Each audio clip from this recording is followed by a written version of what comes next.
A paz de nosso Senhor e Salvador Jesus Cristo a todos meus caríssimos irmãos e irmãs. Bem-vindos para mais uma aula da Escola Bíblica Dominical. Hoje estudaremos a lição de número 3 com o seguinte tema: O despertamento renova o altar. Texto áureo.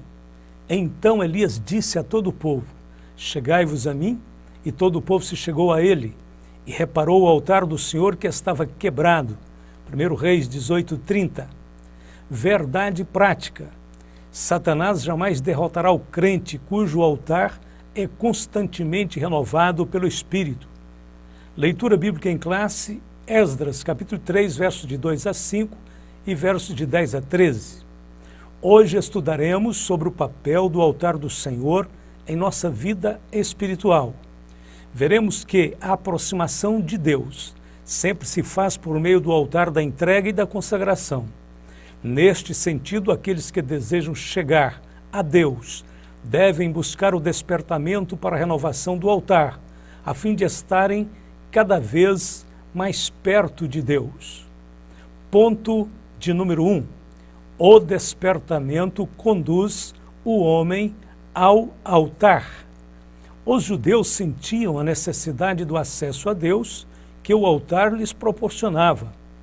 Logo que o primeiro grupo de judeus, liderados por Zorobabel e Jesua, chegaram em Judá, sentiu-se a necessidade de levantar o altar do Senhor. O altar sempre fez parte da história do povo de Deus. Mesmo antes de haver templo, já haviam altares. O altar fala de sacrifício e de consagração a Deus.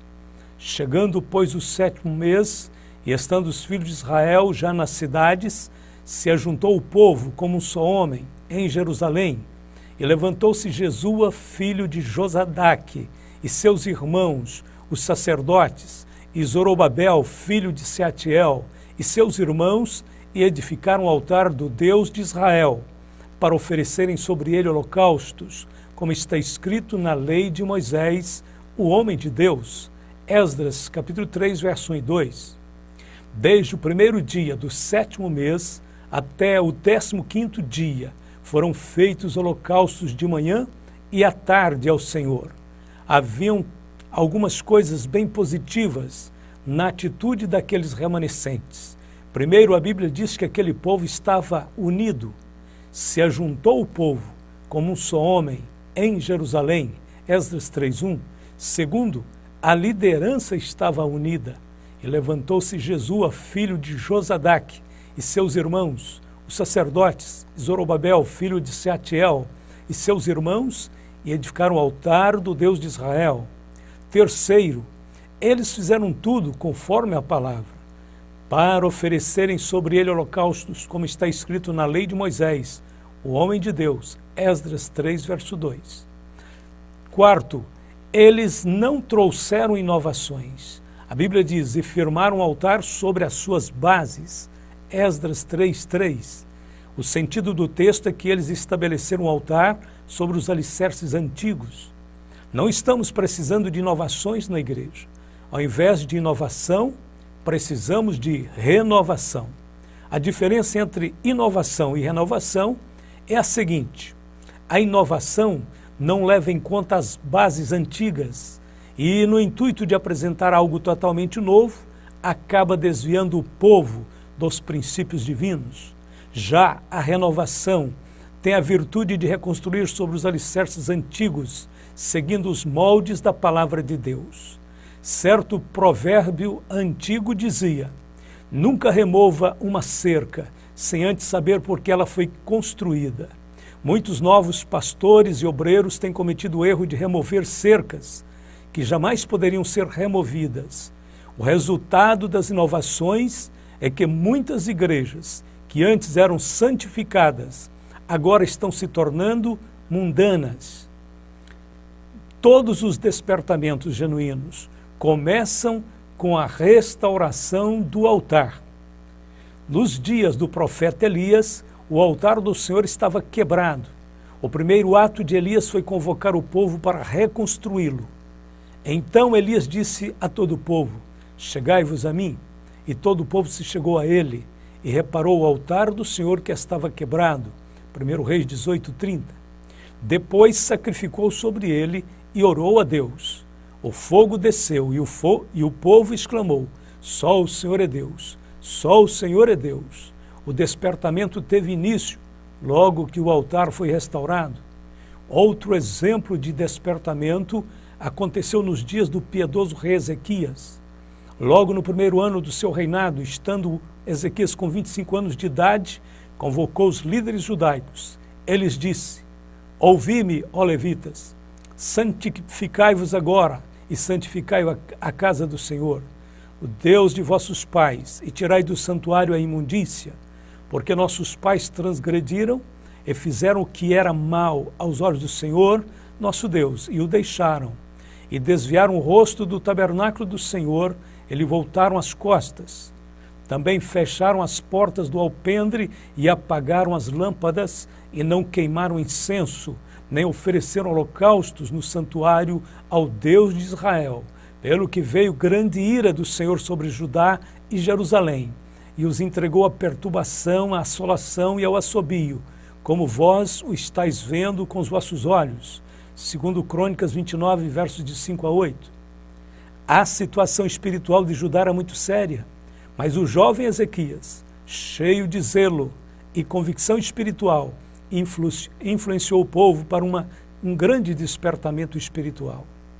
Ezequias começou o seu trabalho tratando de corrigir o terrível mal da negligência, ou seja, muitos que haviam sido constituídos para o serviço do Senhor não estavam cumprindo as suas tarefas, conforme lemos. Agora, filhos meus, não sejais negligentes, pois o Senhor vos tem escolhido para estardes diante dele, para o servirdes e para serdes seus ministros e para queimardes incenso. Segundo Crônicas 29:11. Dentro de poucos dias tudo havia mudado em Judá. O altar do Senhor foi restaurado, os sacrifícios e os louvores de júbilo foram oferecidos ao Senhor. A Bíblia diz: e houve também holocaustos em abundância, com a gordura das ofertas pacíficas e com as ofertas de vinho para os holocaustos. Assim se estabeleceu o ministério da casa do Senhor. E Ezequias e todo o povo se alegraram por causa daquilo que Deus tinha preparado para o povo, porque apressuradamente se fez esta obra. Segundo Crônicas 29, versos 35 e 36. Quando os judeus voltaram do cativeiro, construíram um altar sobre as suas antigas bases, conforme mandava a lei, e sacrificaram holocaustos ao Senhor. O medo deu lugar à alegria, e eles celebraram a festa dos tabernáculos com grande júbilo. Firmaram o altar sobre as suas bases, porque o terror estava sobre eles por causa dos povos das terras, e ofereceram sobre ele holocaustos ao Senhor, holocaustos de manhã e de tarde, e celebraram a festa dos tabernáculos, como está escrito, e ofereceram holocaustos de dia em dia, por ordem, conforme o rito, cada coisa no seu dia. Esdras capítulo 3, versos 3 e 4. Ponto de número 2. Cristo, o centro da nossa comunhão com Deus. Os altares e os sacrifícios do Velho Testamento apontavam para o sacrifício de Jesus Cristo na cruz do Calvário. Se o altar era o coração da antiga aliança, a cruz é o coração da nova aliança. O altar do holocausto, por exemplo, demonstrava o quanto o pecado é repugnante e perverso aos olhos de Deus. O fogo que ardia continuamente ilustrava a implacável ira de Deus contra toda a impiedade. Semelhantemente, o Calvário foi o lugar de punição do pecado. Cristo nos livrou do justo juízo de Deus. Ele nos livrou das consequências da quebra da lei, que nos sujeitava à ira divina. Já não estamos mais debaixo da maldição. Cristo tomou sobre si toda a maldição. Gálatas 3:13. Cristo nos resgatou da maldição da lei, fazendo-se maldição por nós, porque está escrito: maldito todo aquele que for pendurado no madeiro. Na cruz, Cristo libertou-nos do poder do pecado e remiu-nos de toda a iniquidade. Romanos 6, 22 e 23. Mas agora, libertados do pecado, e feitos servos de Deus, tendes o vosso fruto para a santificação, e por fim a vida eterna, porque o salário do pecado é a morte, mas o dom gratuito de Deus é a vida eterna por Cristo Jesus, nosso Senhor. Toda a Trindade atuou ativamente na morte expiatória de Jesus. Primeiro, Deus Pai elaborou o plano da salvação antes da fundação do mundo. Bendito Deus e Pai de nosso Senhor Jesus Cristo, o qual nos abençoou com todas as bênçãos espirituais nos lugares celestiais em Cristo, como também nos elegeu nele antes da fundação do mundo, para que fôssemos santos e irrepreensíveis diante dele em amor, aos Efésios capítulo 1, versos 3 e 4. Segundo, Cristo, o Filho de Deus, entregou-se a si mesmo em oferta e sacrifício. E andai em amor, como também Cristo vos amou, e se entregou a si mesmo por nós em oferta e sacrifício a Deus, em cheiro suave, aos Efésios capítulo 5, verso 2. Terceiro, o Espírito Santo ungiu a Jesus para o cumprimento do seu ministério terreno e para a sua morte expiatória.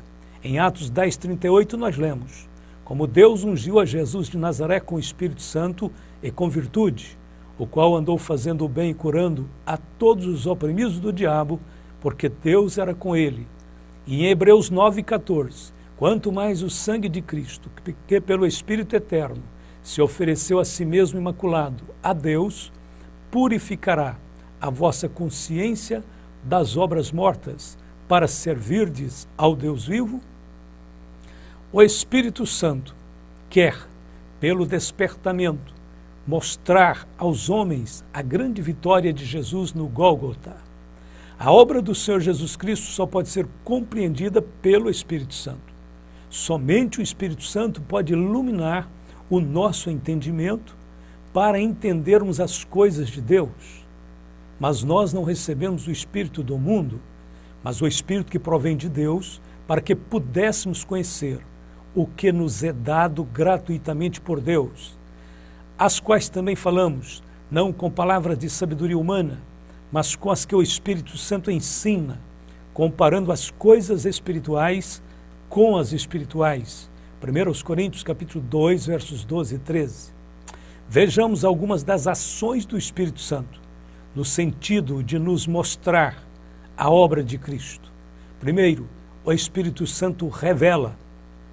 Paulo escreveu: não cesso de dar graças a Deus por vós, lembrando-me de vós nas minhas orações, para que o Deus de nosso Senhor Jesus Cristo, o Pai da glória, vos dê em seu conhecimento o espírito de sabedoria e de revelação, tendo iluminado os olhos do vosso entendimento, para que saibais qual seja a esperança da sua vocação e quais as riquezas da glória da sua herança nos santos, e qual a sobreexcelente grandeza do seu poder sobre nós, os que cremos, segundo a operação da força do seu poder, que manifestou em Cristo, ressuscitando dos mortos e pondo-o à sua direita nos céus, acima de todo principado e poder e potestade e domínio e de todo nome que se nomeia, não só neste século, mas também no vindouro, e sujeitou todas as coisas a seus pés, e sobre todas as coisas o constituiu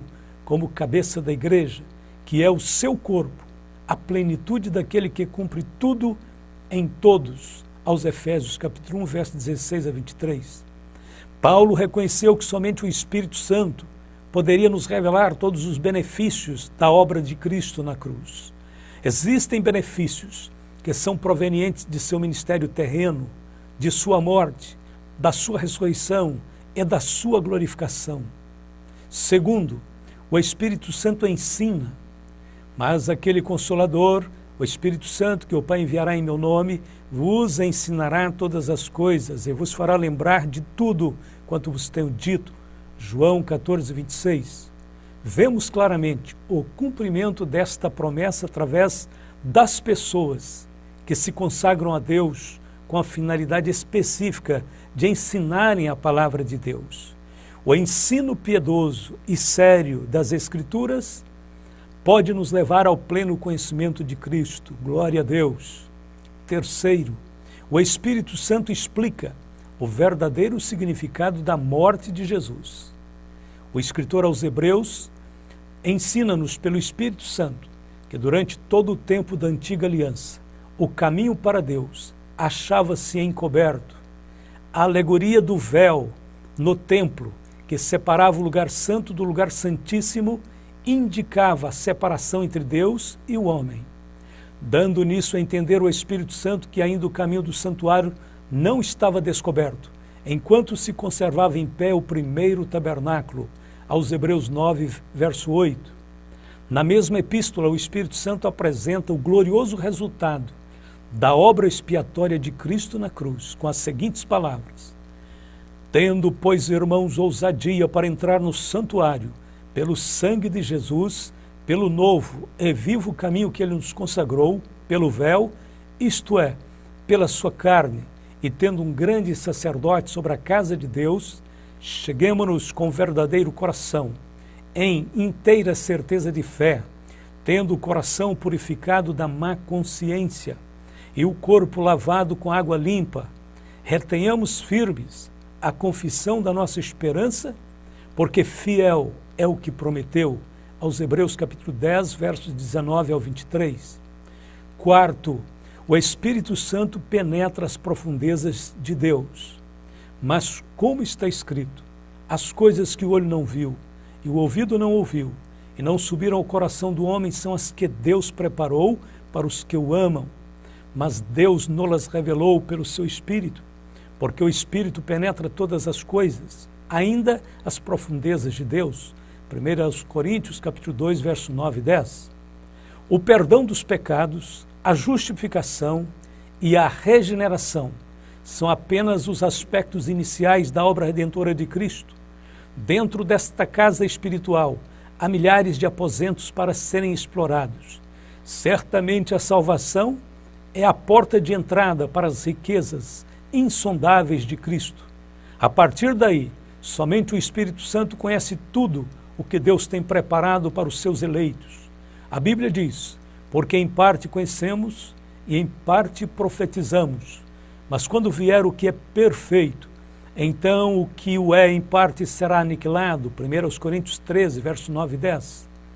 Enquanto caminhamos em direção ao perfeito conhecimento, devemos seguir examinando as Escrituras e confiando no Espírito Santo.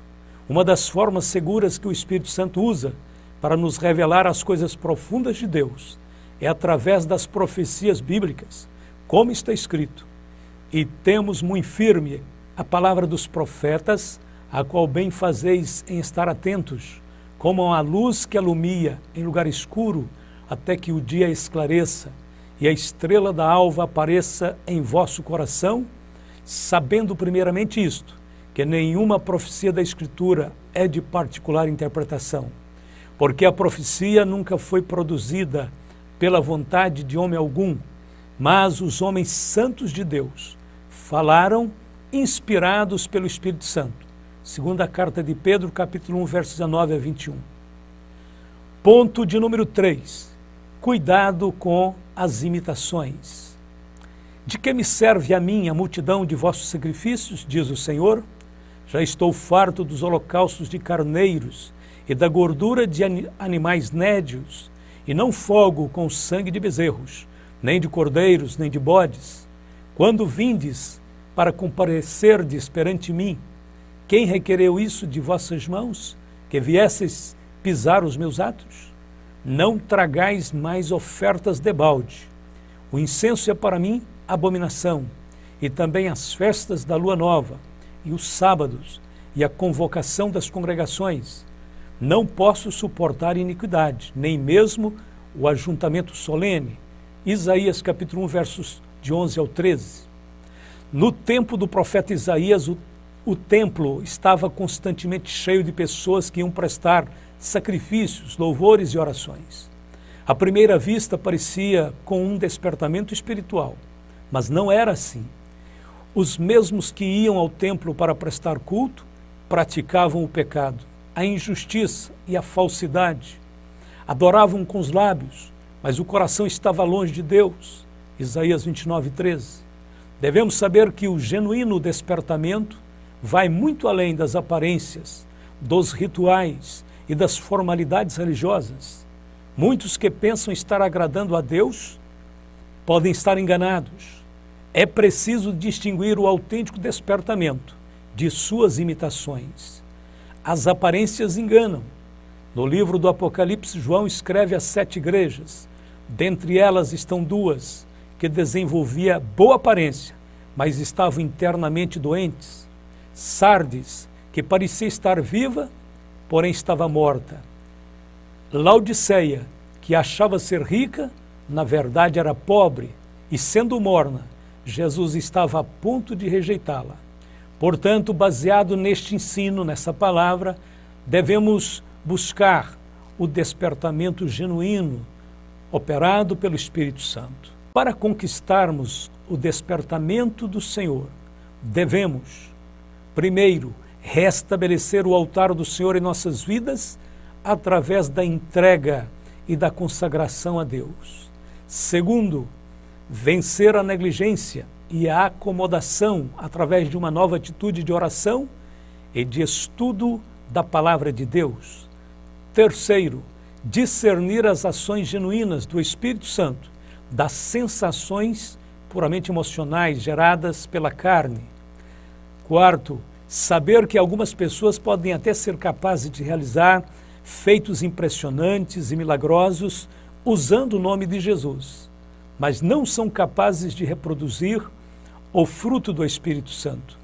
O fruto do Espírito Santo é a manifestação do caráter de Cristo na vida de uma pessoa. Este é o maior objetivo do despertamento. Amém. Que o Senhor nos abençoe. Quero te convidar agora para terminarmos orando a Deus. Aonde você estiver, pare um pouco, curve a sua cabeça, feche os seus olhos e vamos falar com nosso Deus. Oremos.